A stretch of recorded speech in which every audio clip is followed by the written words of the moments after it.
Découvrez un extrait exclusif de ce livre audio et profitez d'un essai gratuit sur Audible via le lien dans la description. Vous étiez son seul soutien.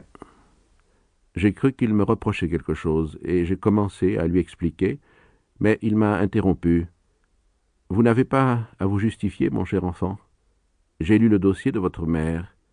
Vous ne pouviez subvenir à ses besoins. Il lui fallait une garde. Vos salaires sont modestes, et tout compte fait, elle était plus heureuse ici. » J'ai dit « Oui, monsieur le directeur. » Et il a ajouté « Vous savez, elle avait des amis, des gens de son âge. Elle pouvait partager avec eux des intérêts qui sont d'un autre temps. Vous êtes jeune et elle devait s'ennuyer avec vous. » C'était vrai. Quand elle était à la maison, maman passait son temps à me suivre des yeux en silence.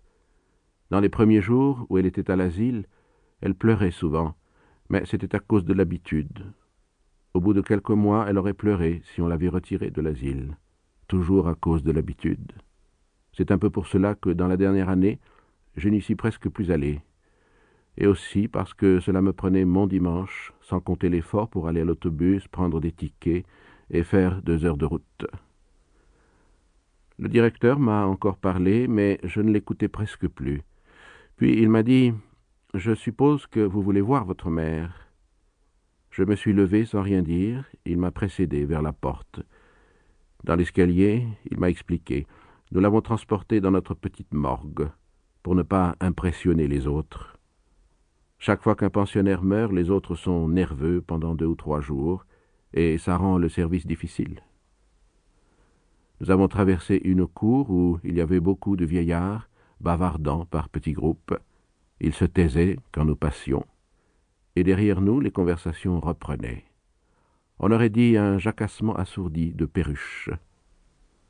À la porte d'un petit bâtiment, le directeur m'a quitté. « Je vous laisse, monsieur Meursault. Je suis à votre disposition, dans mon bureau. En principe, l'enterrement est fixé à 10 heures du matin.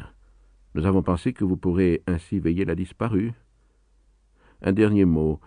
Votre mère a, paraît-il, exprimé souvent à ses compagnons le désir d'être enterrée religieusement.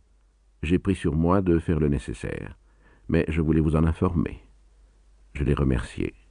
Maman, sans être athée, n'avait jamais pensé de son vivant à la religion. Je suis entré. C'était une salle très claire, blanchie à la chaux et recouverte d'une verrière.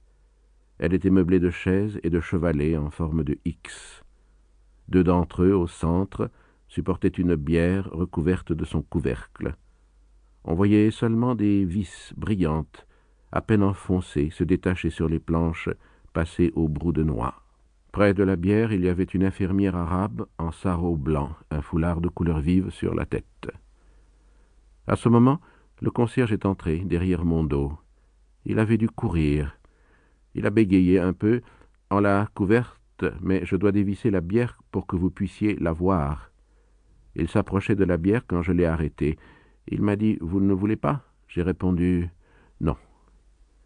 Il s'est interrompu et j'étais gêné parce que je sentais que je n'aurais pas dû dire cela. Au bout d'un moment, il m'a regardé et il m'a demandé « Pourquoi ?»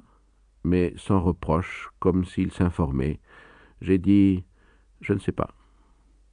Alors, tortillant sa moustache blanche, il a déclaré sans me regarder « Je comprends ». Il avait de beaux yeux, bleu clair et un teint un peu rouge. Il m'a donné une chaise et lui-même s'est assis un peu en arrière de moi. La garde s'est levée et s'est dirigée vers la sortie. À ce moment, le concierge m'a dit « C'est un chancre qu'elle a ». Comme je ne comprenais pas, j'ai regardé l'infirmière et j'ai vu qu'elle portait sous les yeux un bandeau qui faisait le tour de la tête. À la hauteur du nez, le bandeau était plat. On ne voyait que la blancheur du bandeau dans son visage. Quand elle est partie, le concierge a parlé. « Je vais vous laisser seul. » Je ne sais pas quel geste j'ai fait, mais il est resté debout derrière moi. Cette présence dans mon dos me gênait. La pièce était pleine d'une belle lumière de fin d'après-midi. 2 frelons bourdonnaient contre la verrière, et je sentais le sommeil me gagner. J'ai dit au concierge sans me retourner vers lui « Il y a longtemps que vous êtes là ?»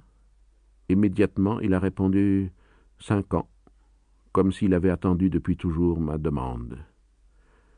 Ensuite, il a beaucoup bavardé. On l'aurait bien...